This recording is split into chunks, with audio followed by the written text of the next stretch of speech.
Good evening, everyone. I'm at my home. I've got my messy home office behind me. Maybe I'll just shift things like that so it's prettier.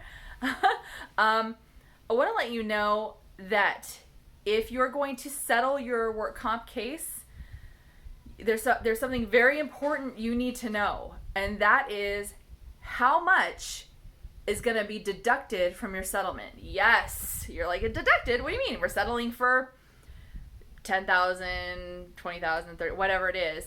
That's how much I get. No, that's not true. Now, if you're represented by an attorney, then your attorney gets a percentage of that. In the state of California, typically speaking, it's 15%. So think about that. If your attorney is telling you, "Oh, we're settling for this amount," you need to ask your attorney, is that before or after your fees? Because they're thinking about the top line usually, and usually you're thinking about the bottom line in your pocket. So that's an important thing to think about.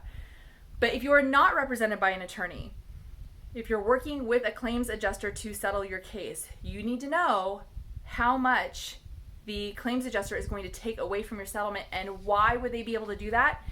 If they have paid you permanent disability advances, where basically they're paying you, usually it's a handful, $100 every 2 weeks.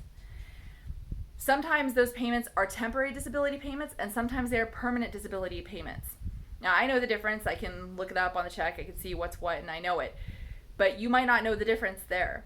So ask whether anything is going to be deducted. Because otherwise, you're going to settle, you're going to think you're going to get this check, and then they could potentially take out of your settlement certain payments that they made before. I know it can get a little bit confusing. If you have any questions about that, you can always talk to, if you don't want to hire a lawyer, I get it. If you need somebody to go to trial, get a lawyer, right? Because there's a reason why people specialize in this stuff, right? But if you're just like really close to settling, just real close, and you just want to know, if they're gonna do anything weird or whatever, go to an information and assistance officer that works at each WCAB, Workers' Compensation Appeals Board, in the state of California. Now, there are a couple of boards where the INA officer either isn't there physically every day or whatever, but you can always call, just Google the general hotline for a WCAB, ask when their information and assistance officer is going to be there, and they are there to inform and assist you in a settlement when you are not represented by an attorney. I hope this helps. It should. So anyhow, give this video a thumbs up. I hope it's really helpful for you. I'm going to keep putting out videos as I become inspired. I don't care, I'm not going to always show up in a suit.